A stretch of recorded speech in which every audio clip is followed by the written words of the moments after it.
आज की वीडियो में क्या क्या है, आप सबसे पहले यह मुलाहिजा कीजिए। आपने कभी सोचा हम मुसलमान जानवरों को छुरी से ज़िबा क्यों करते हैं और उनकी गर्दन आदि क्यों काटते हैं? और अगर डिब्बा ही खाली होगा तो फिर गंजी नहाएगी क्या और निचोड़ेगी क्या? ये क्रिएटिव नहीं होते, लिहाजा ये आज तक कोई चीज इजाद नहीं कर सके। दुनिया में 3 चीजें अनलिमिटेड हैं, इनकी कोई हद नहीं। 2 कुदरत ने बनाई हैं और एक हमने खुद इजाद की। मैं हूं जावेद चौधरी और आप देख रहे हैं माइंड चेंजर।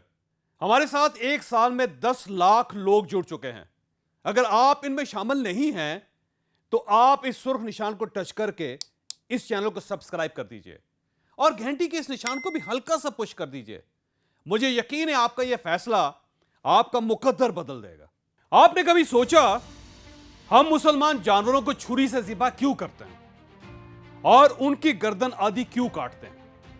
हम जानवरों को बिजली का झटका देकर भी मार सकते हैं या फिर एक ही बार तलवार या आरे से उनकी पूरी गर्दन भी काट सकते हैं। सर अलग और धड़ अलग।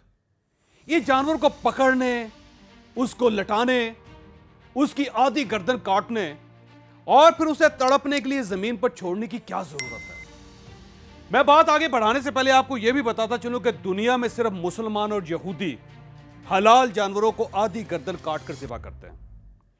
हम मुसलमान इसीलिए यहूदियों का ज़िबा किया हुआ गोश्त खा सकते हैं, लेकिन यहूदियों की रवायत और हमारी मुसलमानों की रवायत में एक फर्क है। यहूदी जानवर का सिर्फ बालाई हिस्सा खाते हैं, ये नीचे वाले हिस्से का गोश्त ज़ाया कर देते हैं, जबकि मुसलमानों के लिए पूरा जानवर हलाल होता है। मैं इशू की तरफ वापस आता हूं। मेरा सवाल था हम जानवर को झटका देकर क्यों नहीं मारते, गर्दन क्यों काटते हैं? इसकी वजह खून है। जानदारों की सारी बीमारियां इनके खून में होती हैं, लिहाजा मुसलमान और यहूदी गोश्त काटने से पहले जानवर का सारा खून उसके जिस्म से ड्रेन आउट करते हैं, और अगर यह ना करें तो जानवर की बीमारियां इंसान में मुंतकिल हो जाती हैं। अब सवाल यह है कि हम आधी गर्दन क्यों काटते हैं, एक ही बार सारी गर्दन काट कर अलग क्यों नहीं कर देते? मैं यहां पे आपको चंद लम्हों के लिए रोकूंगा। हमारा अगला अर्तुगल टूर 16 दिसंबर को टर्की जाएगा। आपको इस वक्त अपनी स्क्रीन पर उसकी अनाउंसमेंट नजर आ रही है, आप इसका स्क्रीनशॉट लीजिए और इसके ऊपर जो नंबर्स दर्ज हैं आप इन नंबरों पर हमसे राब्ता करें।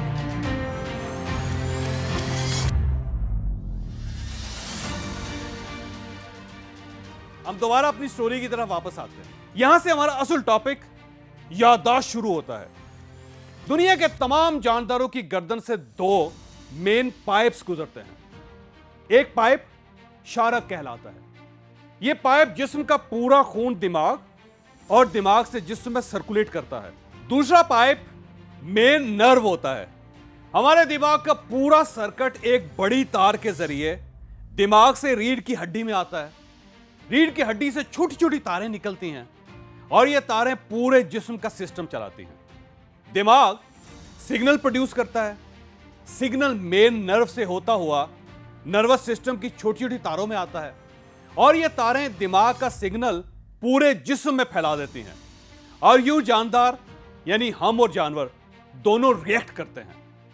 हम जानदारों की मेन नर्व हमारे दिल को भी कंट्रोल करती है, लिहाजा हम जानवरों की सिर्फ शारक काटते हैं, उनकी मेन नर्व कट आउट नहीं करते, क्योंकि इनका दिमाग दिल को पैगाम देता रहता है और दिल मुसलसल धड़कता रहता है। इसकी वजह से खून पंप होता रहता है और यह शारक से बाहर निकलता रहता है। हम अगर जानवर की पूरी गर्दन काट देंगे तो शारक के साथ उसका नर्वस सिस्टम भी कट जाएगा, जिसके बाद दिल बंद हो जाएगा और जिस्म का खून अंदर रह जाएगा और यूं जानवर का गोश्त बीमार होगा और यह खाने के बाद हमें भी बीमार कर देगा। जानवरों की तरह हम इंसानों के जिस्म में भी 2 चीजें अहम होती हैं, खून और नर्वस सिस्टम। हमारी याददाश्त हमारे नर्वस सिस्टम में होती है। जानदारों का नर्वस सिस्टम जितना स्ट्रांग, जितना बड़ा होगा, उतनी ही उसकी मेमोरी स्ट्रांग होगी। और हमारी मेमोरी का सिस्टम 2 हिस्सों में तकसीम है, याददाश्त का डिब्बा और इस डिब्बे में मौजूद इंफॉर्मेशन को जिस्म में पहुंचाने वाली तारें। हमारे नर्व्स भी बहुत अहम है, लेकिन डिब्बा इनसे ज्यादा अहम है। हम पहले इस डिब्बे को डिस्कस करेंगे, क्योंकि अगर डिब्बे में कुछ होगा तो यह तारों के जरिए जिस्म और फिर जिस्म से पूरी दुनिया में जाएगा, और अगर डिब्बा ही खाली होगा तो फिर गंजी नहाएगी क्या और निचोड़ेगी क्या? मैं मजीद आगे बढ़ने से पहले आपको यह भी बताता चलूं कि हम इंसानों और जानवरों में एक फर्क है। इनका नर्वस सिस्टम सिर्फ जिस्म को चलाता है। ये सिर्फ बेसिक इंस्टिंक्ट्स यानी हंगर, सर्वाइवल और सेक्स तक महदूद होते हैं, जबकि इंसान के नर्वस सिस्टम में क्रिएटिविटी होती है। इंसान अपनी क्रिएटिविटी के जरिए अपने माहौल से लेकर पूरी दुनिया की हर चीज को बदल सकता है। हमारी जिंदगी में जितनी खूबसूरतियां हैं, जितनी अचीवमेंट्स हैं, ये सिर्फ हमारी क्रिएटिविटी का इनाम है। आप देख लें, हमारे अलावा दुनिया का कोई जानवर आज तक कोई गाड़ी, कोई जहाज, कोई मकान, कोई सड़क और कोई अस्पताल नहीं बना सका, जबकि इंसान ने पूरी जमीन का नक्शा ही बदल कर रख दिया। क्यों? क्योंकि हम क्रिएटिव हैं। अब सवाल यह कि क्रिएटिविटी किस चीज पर बेस करती है? यह हमारी मेमोरी यानी याददाश्त पर बेस करती है। जानवरों की मेमोरी नहीं होती, लिहाजा ये क्रिएटिव नहीं होते।